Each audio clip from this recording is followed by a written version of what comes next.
Muy bien. Ahora sí.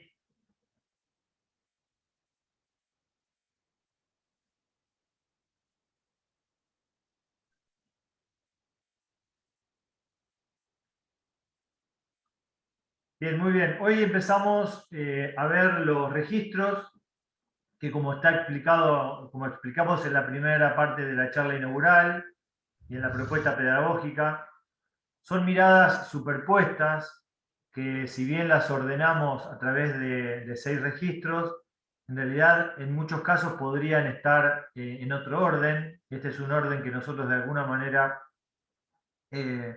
organizamos para una secuencia más pedagógica, pero la mirada siempre es integral. Decimos que los registros se pueden superponer, se pueden juxtaponer, se pueden combinar, se pueden integrar. El primer registro, que se llama Espacio Público, Cronologías Intencionadas, persigue básicamente desplegar un conjunto de técnicas, de teorías, que nos permitan interpretar la historia de la ciudad y la historia del espacio público en relación a la ciudad, a partir de un análisis cronológico que nosotros decimos que es intencionado, ¿no? O sea, ya tiene una mirada prospectiva, no es una mirada solo historicista. No pretende ser historicista, pretende tener esa mirada integral del proceso evolutivo del espacio urbano, para en ese proceso poder destacar momentos claves, autores, puntos de inflexión que marcaron un poco la historiografía de la ciudad. Vamos a ver distintos escenarios urbanos, distintos momentos de lo urbano a lo largo de la historia, que obviamente son determinantes en relación a la cultura, a la sociedad, al momento histórico, a las cuestiones económicas, bueno, un poco a lo que resume la cultura. Obviamente que hay hechos históricos determinantes que han definido esas mutaciones urbanas, esas transformaciones. Vamos a tratar de interpretar o detectar cuáles han sido los rasgos salientes que identifican ese proceso de cambio sociocultural que deviene sin duda en la cuestión física. Vamos a tratar de descubrir o indagar cuáles son los imaginarios colectivos que todos tenemos y que la historia nos demuestra, de esa interpretación histórica sobre la ciudad. ¿Cuáles son los actores intervinientes? ¿Cuáles son la multiplicidad de factores que convergen en la generación de ese espacio público en relación al modelo de ciudad? Y en definitiva, nos interesa la historia que genera esa dualidad o esa combinación entre espacio y tiempo como herramienta de investigación proyectual. Para eso, ante todo, debemos posicionarnos en entender que la ciudad siempre es una construcción cultural. Siempre tiene, obviamente, esa doble condición de, por un lado, tener su tectonicidad, su rasgos, su dimensión física, pero sin duda la dimensión cultural es lo que lo define.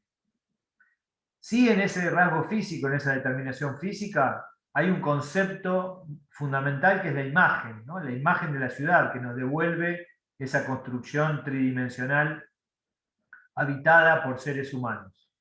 Y en esa imagen de la ciudad vamos siempre a trabajar de acá en más, por lo menos en esta primera charla, con un par dialéctico fundamental que es la vinculación o la relación entre trama y objeto, o sea, entre tejido y objeto arquitectónico. Esto genera, a través de los distintos modelos de ciudad, tipos de texturas, tipos de direcciones y por supuesto modelos de vida, porque ahí aparece entonces el tercer actor fundamental, que es el usuario. Y el usuario, cuando interactúa con la ciudad, se posiciona también como observador. Entonces también vamos a entender esa cuál ha sido de alguna manera en esta historiografía de la ciudad esa condición, tanto de usuario de la ciudad como observador de la ciudad. Pero es interesante cómo los distintos modelos de ciudad, los distintos escenarios urbanos, nos van a devolver siempre una relación inescindible entre observador y usuario. Para eso vamos a recurrir, que esto también inaugura una nueva manera de mirar, que es a través de ciertos autores que nos ayudan a entender la ciudad, autores importantes que han estudiado estas cuestiones. Y en este caso vamos a tomar el libro Exurbanismo de Mario Gandelzonas. Es importante también para de acá en más, aunque siempre lo debiera hacer, contextualizar su autor, ¿no? Cuando nosotros leemos cualquier texto, sobre todo vinculado a la arquitectura, al urbanismo, es muy importante contextualizarlo, tanto en la forma histórica como en la forma ideológica, para poder entender de dónde deviene esa lectura. Mario Gandelzonas, junto con Diana Agrest, son arquitectos argentinos que allá por los 70 se fueron a Estados Unidos buscando nuevos rumbos, se establecieron en Princeton y fueron parte de la movida de la vanguardia arquitectónica, cultural, artística de los 70 y trabajaron tanto a nivel académico como a nivel disciplinar, o sea, generaron una práctica docente y también de investigación y de proyectos, sobre todo proyectos urbanos. Desarrollaron una línea comunicacional, una revista que se llamaba Oppositions, desde donde planteaban sus posturas vinculadas a la ciudad. Y esa lectura que hacen de la ciudad, sobre todo de la ciudad norteamericana, que es un poco la ciudad que más les interesa para investigar, generó este hermoso libro donde plantean en forma secuencial cómo han sido los distintos escenarios urbanos. En eso vamos a trabajar ahora, que nos permita articular el espacio público y la ciudad. Mario Gandelzonas plantea que en la definición o en la conformación de las ciudades, sobre todo de las ciudades americanas, hay dos hechos significativos, hay dos hechos determinantes en la historia.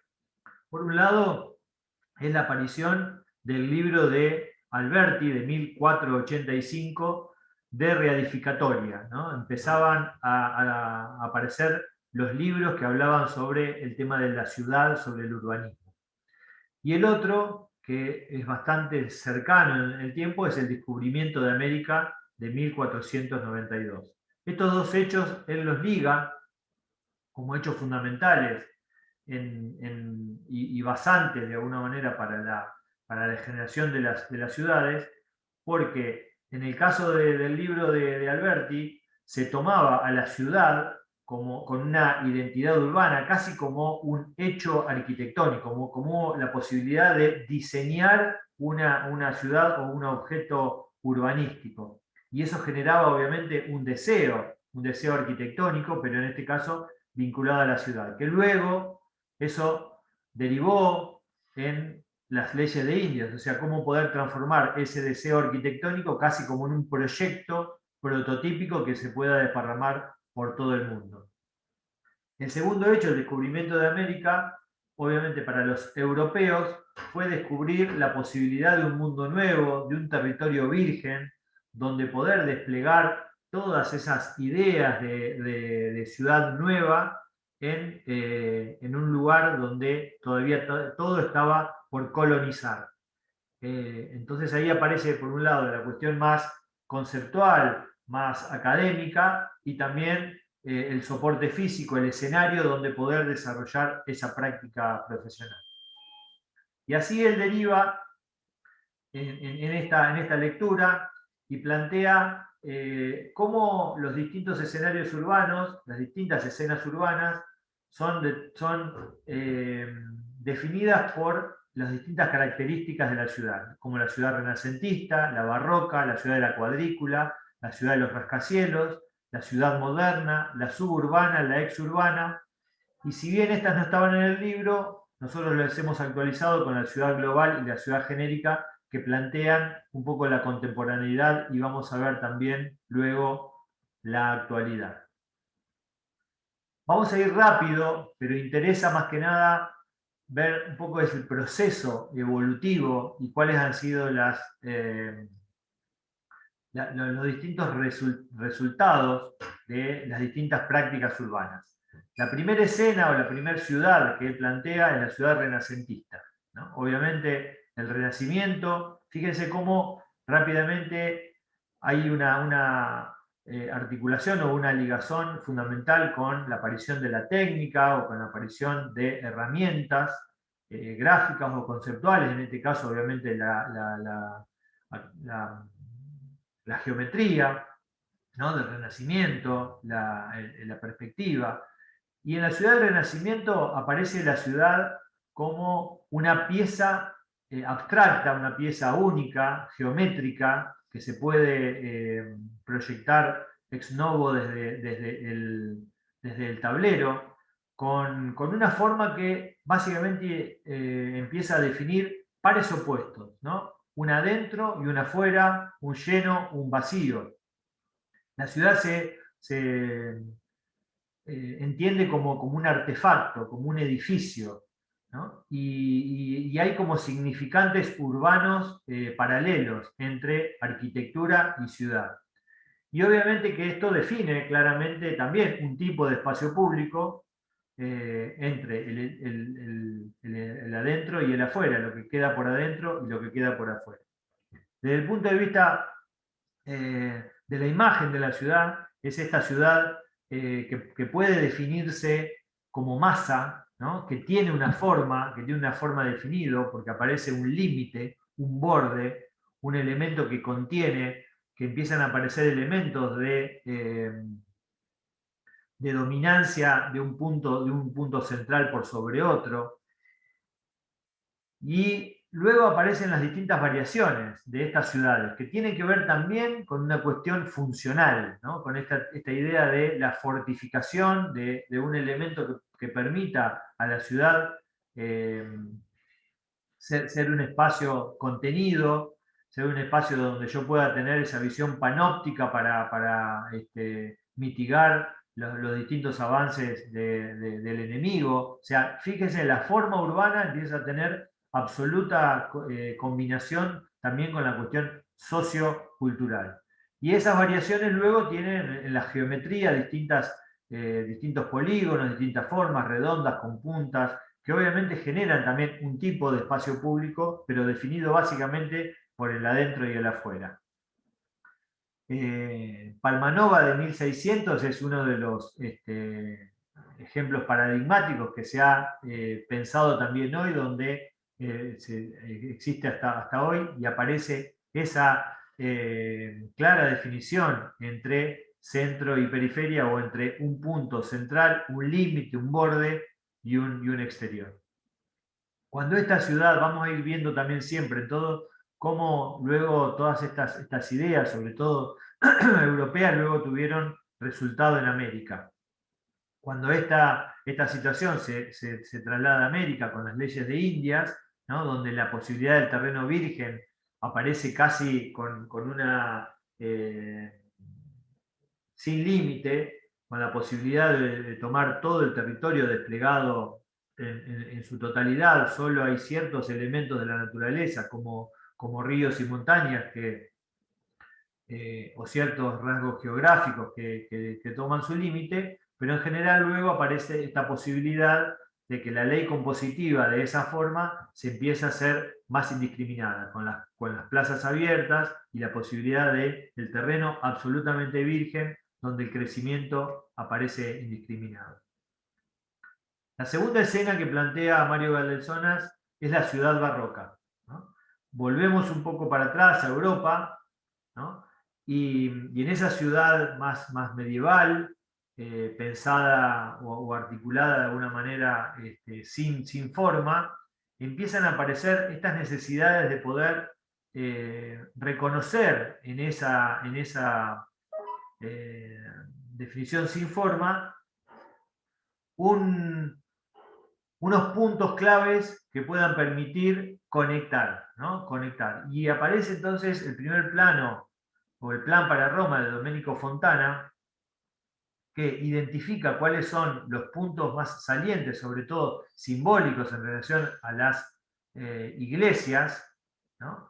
Que definen puntos y esos puntos definen vectores de conexión. Entonces aparecen esos ejes de conexión, esas diagonales, que no identifican tanto la trama, sino empiezan a tener como una subtrama, una subtrama que se superpone a la existente. Y además de esta condición simbólica de estos conectores, empiezan también a servir como cuestiones más de seguridad, ¿no? Bulevares, los bulevares militares, para que la seguridad de alguna manera se pueda desarrollar más fácilmente su cometido, ¿no? Llegar de un punto a otro con rapidez, digamos, a partir de la recta. Y esto, fíjense de nuevo, ¿no? Forma urbana, tipo urbano y cultura o acción empiezan a tener claves. Y esto obviamente fue la derivación de esos grandes ejes, de esas grandes diagonales, de esa idea de dinamismo, de esa idea de grandes avenidas, de leyes compositivas definidas a partir de la axialidad, ¿no? de elementos de la geometría fuertes que además empezaban a organizar compositivamente jerarquías, ¿no? Entonces empieza a aparecer la jerarquía del centro, la jerarquía también de la arquitectura del dominio de los reyes, del dominio de los distintos actores sociales, de la administración, de cómo poder también empezar a operar sobre la naturaleza, ¿no? De la geometría empieza a definir claramente a la naturaleza o a domesticar la naturaleza. Pero esto también en la ciudad dio un cierto dinamismo, una cierta visión cinética y de movimiento, ¿no? Este es el plan de Versalles, el plan de Lenotre, que obviamente en este nivel compositivo es fundamental. Obviamente que el espacio público acá empieza a tener esa característica, ¿no? De domesticado, de regular, de empezar a tener una ley compositiva geométrica muy fuerte, con sus ejes, con sus axialidades, con sus diagonales. Esto llevado a otras culturas como Inglaterra también tuvo repercusión, ¿no? Donde la arquitectura fundamental o el urbanismo empezó a tener esa lectura geométrica pura, de formas pregnantes y formas reconocibles, donde la arquitectura empieza a ser el telón de fondo siempre de la naturaleza. La naturaleza empieza a tomarse o a quedar atrapada por esa arquitectura, donde se define de nuevo un centro claro, direccionalidades, ejes centrales, etcétera, etcétera, etcétera. Esto en América sin duda tuvo una repercusión fundamental, ¿no? Y todo el urbanismo y todas las grandes ciudades, sobre todo las grandes capitales, empezaron a tomar este nuevo modelo de ciudad que definía claramente esas jerarquías, esas distintas jerarquías, sobre todo administrativas, de los equipamientos, de los gobiernos, incluso de estas posibilidades, como decíamos, de tener esas viabilidades que sirvan para cuestiones funcionales y también para cuestiones administrativas, higiénicas y sobre todo de seguridad. Entonces, esta combinación donde estos ejes empezaron a conectar distintos equipamientos centrales, esto es el eje cívico del Mall de Washington, ¿no? Con sus características clarísimas, perdón, con sus características clarísimas vinculadas a la materialización de los monumentos, ¿no? que definen mojones, definen puntos, definen una ciudad que empieza a ser legible, ¿no? Empieza a tener una legibilidad clara a partir de su trazado. Y eso también define, obviamente, un tipo de utilización del espacio público muy domesticado. En nuestras latitudes, y esto es nuestra realidad, sin duda la Ciudad de La Plata ha tomado estas ideas, ¿no? Porque fundamentalmente, y una de las claves de este tipo de modelo de ciudad o este tipo de práctica urbanística es la aparición del plano bidimensional como elemento compositivo de pensar las ciudades desde arriba, pero no pensada, sobre todo de La Plata, tridimensionalmente. Tal vez eso es uno de los grandes temas a discutir o uno de los grandes problemas que tenemos, ¿no? Y esa operatoria, digamos, donde el espacio público nace a partir de la extrucción, o sea, nace a partir de como casi un sacabocado, digamos, del lleno, ¿no? Sacarle una parte al lleno y transformarlo en vacío con esas leyes compositivas tan fuertes, obviamente con una impronta geométrica pura, ¿no? Pero también con esa vinculación de alguna manera también a esa ciudad renacentista, en el sentido de tener una forma pura, una forma donde ahí aparece un centro y una periferia claramente definido, un núcleo urbano y un núcleo suburbano muy definido, donde la naturaleza también, como la idea del bosque, ingresa a la ciudad y aparece ese contrapunto entre lo orgánico y lo ortogonal.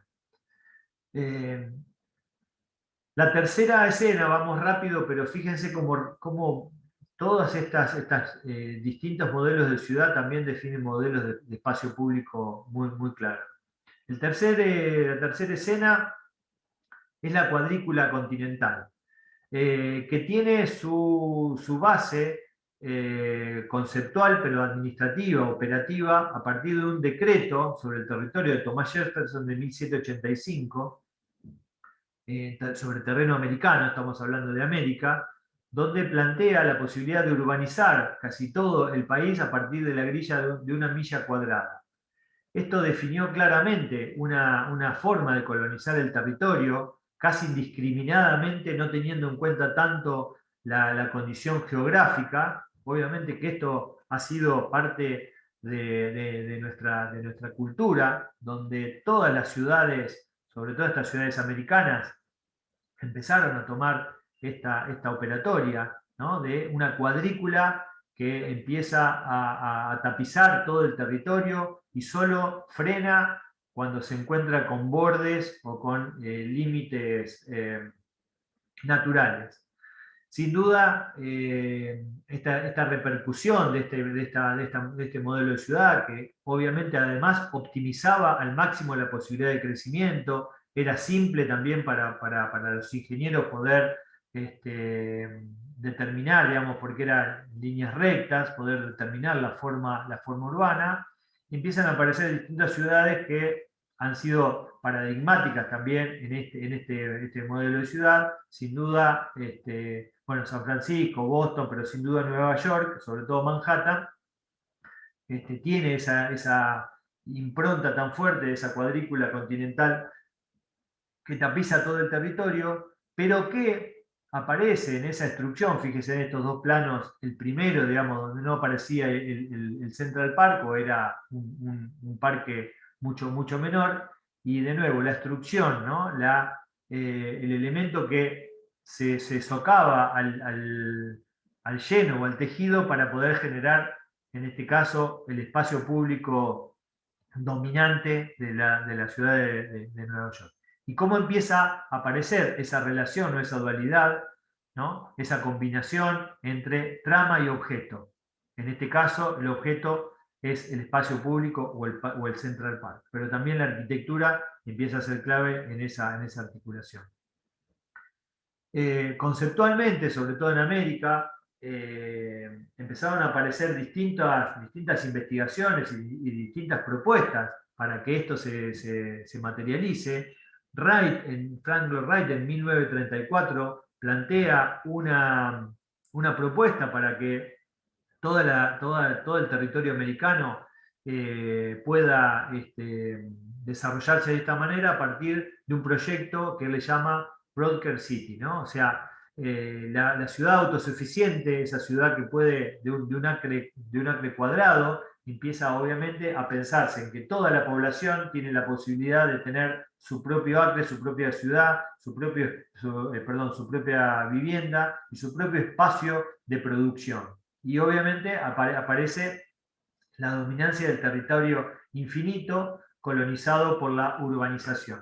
Y ahí cambia una primera visión, ¿no? Cuando hablábamos al principio de esta relación entre usuario y observador, acá es uno de los primeros grandes cambios a escala, ¿no? De la visión, porque para poder percibir esta ciudad es necesario percibirla integralmente, es necesario tener una visión aérea. Y obviamente que además empiezan a aparecer, a tallar el tema de los traslados y las grandes dimensiones a nivel territorial. Entonces empieza a aparecer la necesidad del auto, del transporte para ir de un lado a otro. Cambia absolutamente la visión y por supuesto cambia también la idea de espacio público. ¿Por qué? Porque esto se tradujo en una grilla indiscriminada que el territorio empezó a manifestar, donde el espacio público perdió absolutamente protagonismo. O sea, lo lleno empieza a tener dominancia sobre el vacío, ya la calle empieza a ser no solo un espacio de encuentro, sino simplemente arterias funcionales para poder ir de un lado al otro. Y la especulación inmobiliaria, obviamente que tuvo el mejor pretexto de este tipo de modelo de ciudad para poder desarrollar todas sus armas en función de intereses personales sobre sobre la ciudad. Y esto ha marcado, sin duda, la ciudad americana y parte de nuestras ciudades, porque justamente el escenario, ¿no? Lo permite, esta posibilidad de tener una grande superficie de territorio donde poder colonizar ese territorio. Eh, Pasando obviamente a la tercera, perdón, a la cuarta, de la tercera a la cuarta, aparece, obviamente estamos haciendo saltos históricos que han sido como puntos de inflexión, ¿no? En la historia de la ciudad, fines del siglo XIX, principios del siglo XX. Fíjense que una de las condiciones que definen también la forma urbana es los cambios tecnológicos, ¿no? Y aparece la ciudad de los rascacielos a partir de la invención del ascensor, ¿no? Del ingeniero Otis. Muchos de ustedes seguramente habrán subido algún ascensor Otis. ¿Quién habrá sido Otis? Fue el ingeniero que ideó el ascensor. Obviamente que aparece la técnica del acero, la técnica del hormigón, bueno, todas las cuestiones que ya sabemos de principio de siglo. Pero entonces acá aparece una nueva inversión de roles, ¿no? Aparece la ciudad vertical, aparece casi la dominancia del objeto por sobre la grilla. En esta dualidad, en esta dicotomía, en esta interrelación continua entre trama y objeto, el objeto arquitectónico empieza a tener una dominancia por sobre la trama. Y empieza obviamente a aparecer la ciudad en altura, con lo cual cambia el observador, tanto desde el peatón como del usuario de la torre. Y entonces esa trama indiscriminada territorial empieza a densificarse y empiezan a aparecer situaciones vinculadas a la tridimensión como el elemento central. Obviamente que también en detrimento muchas veces de ese espacio público que antes dominaba el cero, aunque obviamente esta densificación también trae aparejado la necesidad de tener espacio público donde donde los usuarios puedan generar su actividad de ocio, su actividad social, su actividad recreativa, etcétera, etcétera. Pero la torre aparece entonces como el nuevo paradigma de la nueva ciudad. Y bueno, la gran pregunta es justamente esto, ¿no? El espacio público general vuelve a perder protagonismo. Simplemente esto es una imagen de los arquitectos y los desarrolladores, casi como el objeto fetiche, ¿no? de la torre, que empezaban a aparecer por distintas ciudades del mundo, y sobre todo Nueva York como la nueva gran capital del mundo a partir de la arquitectura. Este tema lo toma más contemporáneamente, o ya por los 70, Koolhaas, como una investigación muy interesante de la ciudad de Nueva York, la ciudad de los rascacielos, con ese gran libro como es Delirio de Nueva York, con esa estética pop, que interpela esa idea de ciudad en altura, planteando a partir del análisis, en este caso del edificio del Club Atlético Manhattan, como el edificio donde en una torre aparece casi todas las vinculaciones de la ciudad, ¿no? O sea, o todas las funciones de la ciudad. La vivienda, el equipamiento, el club, o sea, el elemento arquitectónico como contenedor de las distintas funciones. Fíjense, tanto que se habla de multiprograma o de los programas híbridos, todo este tipo de cosas que pareciera que son inventos contemporáneos y en realidad ya existieron desde la historia de la ciudad. Pero obviamente esto en altura, que luego también cuando le toca hacer el concurso para la Villette, él lo plantea y dice, muy bien, este corte en altura, si lo trasladamos al cero con este tema de diagramas, distintas posibilidades de que todo se superponga en un mismo espacio, empieza a aparecer una nueva visión, articular el corte con la planta. Y esa forma también de modelo urbano donde todo empieza a tener relación con todo, donde no hay tantas jerarquías, no hay elementos jerárquicos, sino aparece una cuestión más vinculados a las bandas, define también un tipo de espacio público dominado por el paisaje, dominado por el programa, dominado por un elemento exógeno como puede llegar a ser una trama que se superpone al territorio y empieza a definir los distintos usos a través de las capas. La quinta escena que plantea Galdenzonas es la ciudad moderna, ¿no? Obviamente, posguerra, ¿no? Con todo lo que aparece, digamos, como crítica a la ciudad industrial, a esa ciudad abigarrada, a esa ciudad contaminada por la industria, por esa urbanización discriminada, ¿no? Que se planteó a partir del traslado de lo rural al urbano, de la gente rural al urbano para trabajar en fábricas, y todo lo que se genera, conocemos ya de la polución, etcétera, etcétera, aparece esta idea de ciudad higienista, de borrar el pasado, ¿no? Obviamente que Corbu empieza a ser uno de los actores fundamentales en esta idea de modernidad, ¿no? O sea, aparece la idea de moderno como una concepción de un mundo nuevo, de un mundo futuro, de un mundo utópico, que ya deje de lado todo el pasado, deje de lado la historia, para poder empezar a pensar en una sociedad del futuro. Y esa sociedad del futuro también necesita una ciudad nueva, ¿no? Donde se piense en esa arquitectura universal y el espacio público universal, un espacio público también para todos, donde no haya discriminación de clases sociales, aunque luego obviamente a la crítica que hoy podemos hacer a ese modelo de ciudad no fue así.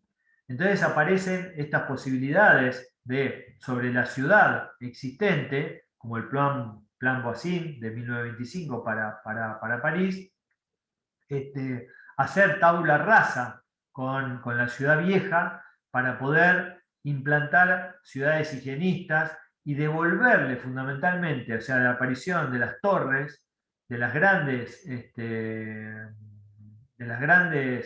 arquitecturas de alta densidad, para devolverle a la ciudad la naturaleza que había perdido.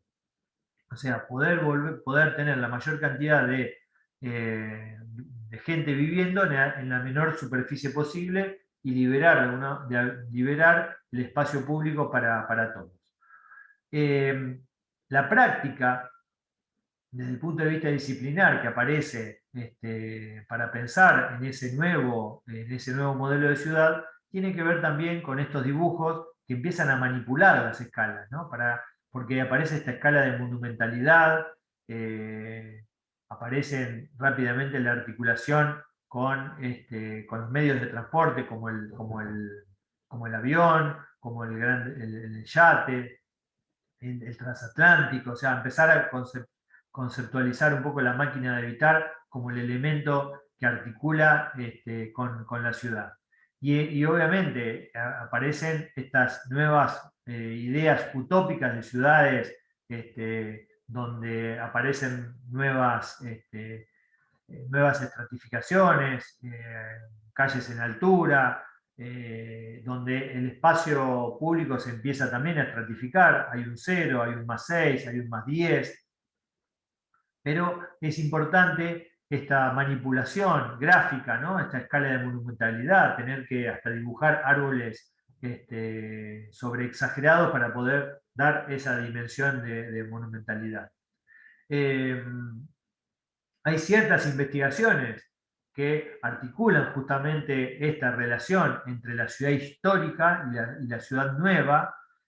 Uno de ellos es Colin Rowe con el Collage City, la ciudad Collage, donde empieza a generar a partir de ciertas investigaciones gráficas, que son muy interesantes, como la idea de lleno y vacío, y sobre todo a empezar a dibujar en las mismas escalas ciertos vacíos de la historia, como el Palacio Uffizi, con su plaza, contraponiéndole con la unidad de Marsella como el elemento de lleno, ¿no? Cómo se articula lleno y vacío y cómo esa articulación define claramente un tipo de espacio público. Uno, obviamente, bueno, acá después vamos a tratarlo en otro registro, donde también hay un tipo de modelo de ciudad y un tipo de práctica urbanística entre la dominancia del objeto contra la dominancia de la trama. Y esta ciudad moderna, pensada un poco en Europa, tuvo la posibilidad de manifestarse ¿dónde? En las ciudades o en los territorios del tercer mundo, no en Europa, porque en Europa no había espacio, no había dimensiones para que esto se produzca. Sí en otras latitudes, ¿no?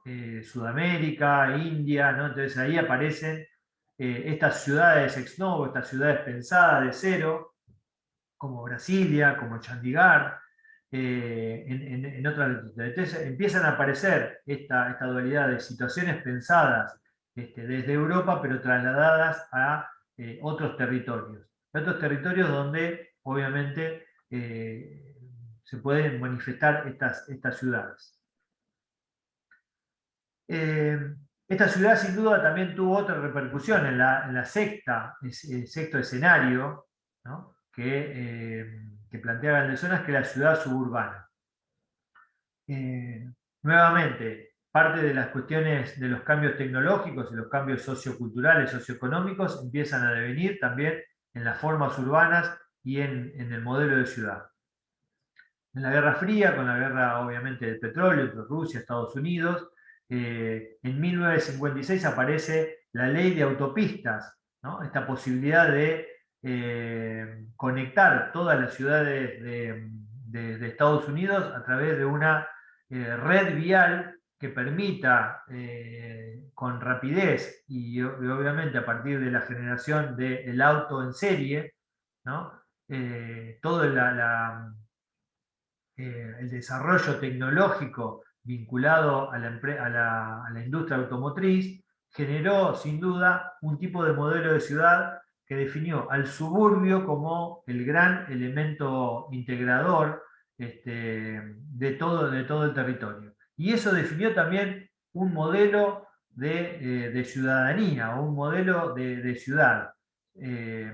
donde se pensó o la gente empezó a salir del centro buscando esa idea bucólica del verde, ¿no? De la naturaleza, de encontrar un tipo de ciudad o un tipo de vida mucho más tranquilo que la ciudad no, o la urbanización no se lo daba. Entonces así aparece el suburbio, la tercera, por un lado el suburbio solo para vivir y por ende la terciarización del centro, ¿no? O sea, los centros empiezan a ser solo funcionales a la cuestión comercial, a la cuestión del trabajo, y se vivía en otra parte. Esta idea bucólica de la ciudad americana, incluso del sueño americano, de tener una casa propia, un jardín, un auto, una familia, una mascota, ¿no? Definió claramente un tipo de forma de vida que define también un tipo de ciudad, modelo de ciudad y por ende de espacio público. El espacio público en este caso se individualizó obviamente la vida en comunidad y por ende se individualizó y casi se privatizó el espacio público. Ya no aparece dominando el parque urbano donde todos nos encontramos, sino cada uno tiene su porción de terreno donde poder desarrollar esa vida social. Y esto es lo que nos devuelve ese concepto de ciudad suburbana. Aparece entonces el espacio público como individual, la calle de nuevo como en la grilla continental solo para circular, y aparece obviamente eh, tamizado de toda la ciudad. Fíjense la monotonía, obviamente tiene que ver también con esta especulación inmobiliaria y esta posibilidad de tener la casa propia en el suburbio. Y este suburbio sin duda generó antiurbanismo, ¿no? O sea, derivan de este tipo de modelo de ciudad muchas de las prácticas urbanas que luego llegaron incluso a nuestras latitudes, como es el tema de los barrios cerrados, y a partir de ahí todo lo que se genera, como los centros comerciales, como era en la ruta, poder tener solo la posibilidad de tener una buena calidad de vida en la ciudad, con mi piscina, con mi auto, bueno, ahí la generación de la necesidad de tener más de un auto, el tema de los traslados, todo este tipo de cosas que genera la ciudad suburbana. Y un modelo de espacio público definido a partir de la cuestión de la individualidad. Sin dudas, una de también de las derivaciones de esta ciudad suburbana es la ciudad exurbana, ¿no? Porque a partir de la generación de estos nuevos eh, barrios en las afueras de la ciudad, empieza a pensarse que es necesario generar porciones de ciudad, elementos de ciudad exurbanas, ¿no? Generando en la periferia equipamientos tanto productivos, comerciales o de trabajo, fuera de la ciudad, más cerca sobre todo de las vinculaciones, de las viabilidades, de la grande viabilidad de las grandes autopistas.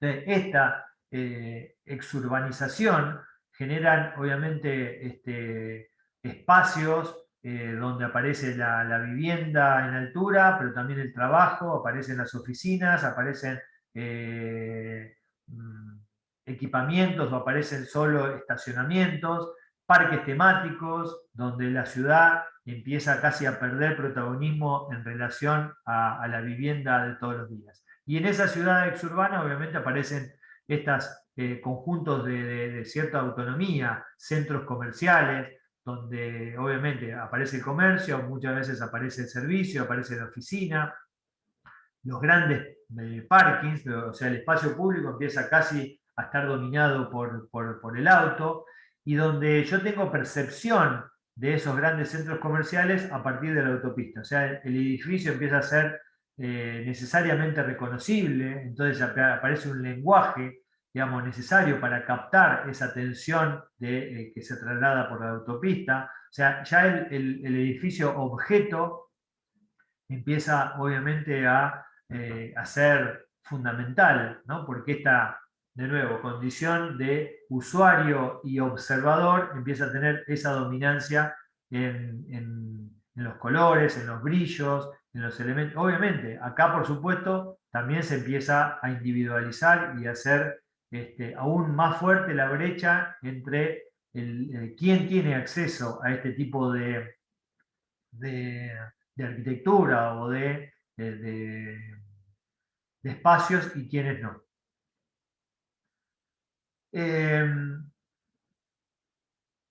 La escena octava, que ya, si bien Galdenzonas lo planteaba, pero no, por aquellos momentos no estaba tan presente, son temas más contemporáneos, es la ciudad global. Con, obviamente, el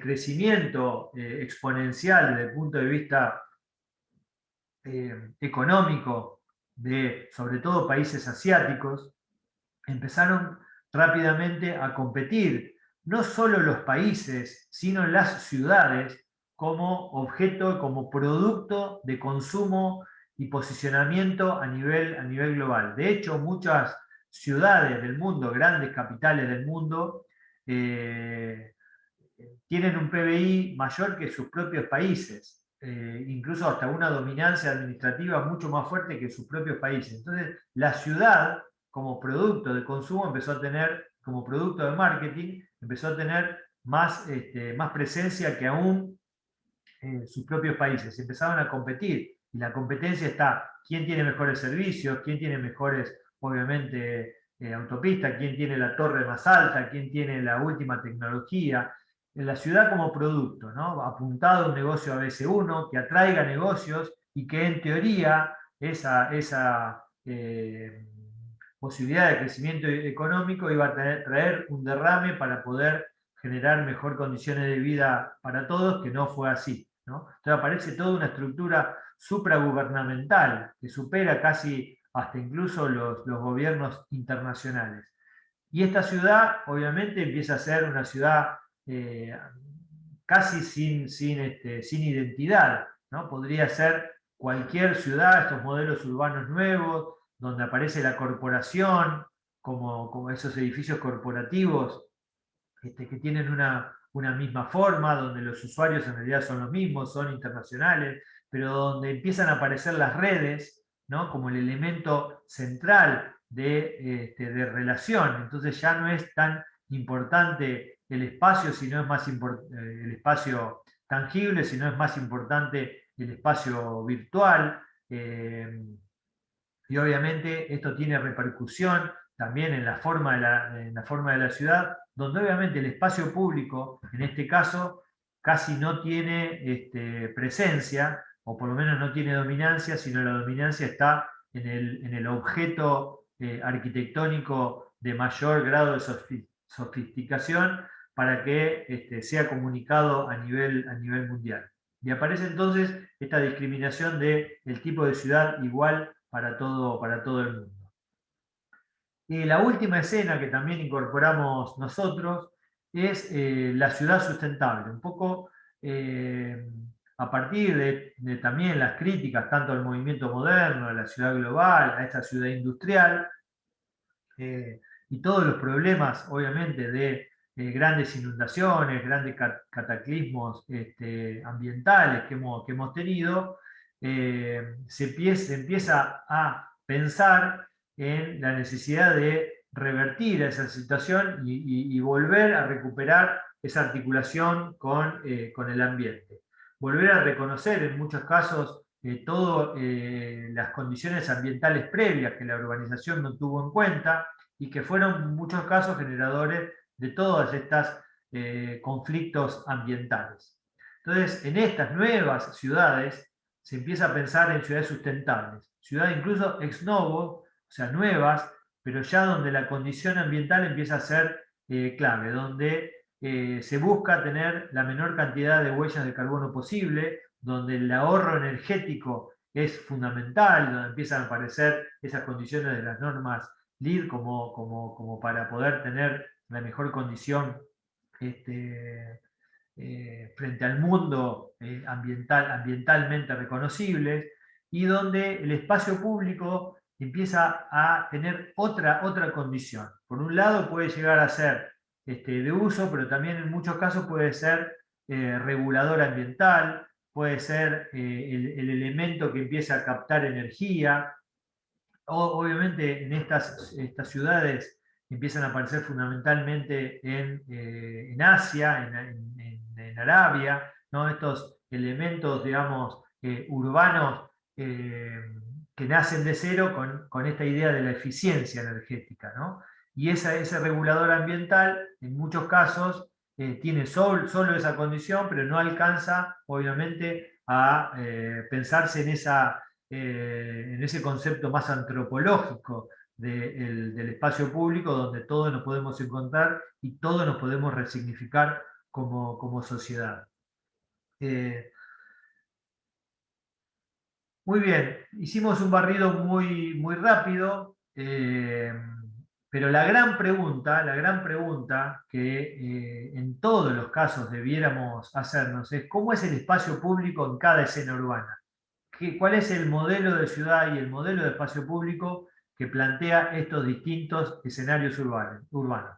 ¿Cuáles son los usos y cuáles son las dominancias compositivas que definen un tipo de espacio público determinado? Es un poco el debate, es un poco también traer ahora el nuevo escenario urbano que nos plantea la contemporaneidad, lo que estamos viviendo.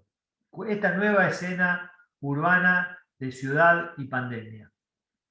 Porque obviamente esto no estaba planificado y la realidad nos devuelve este tipo de situación donde ya el espacio público empieza a ser un espacio que no tiene la posibilidad de ser el elemento que amalgame la sociedad, sino por el contrario, el elemento donde debemos separarnos, donde debemos confinarnos.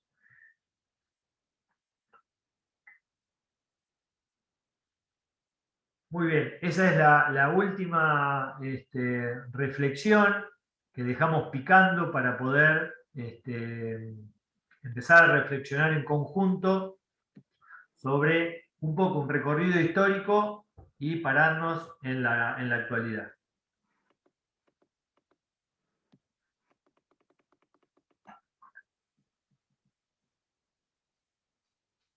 Bien. Mate.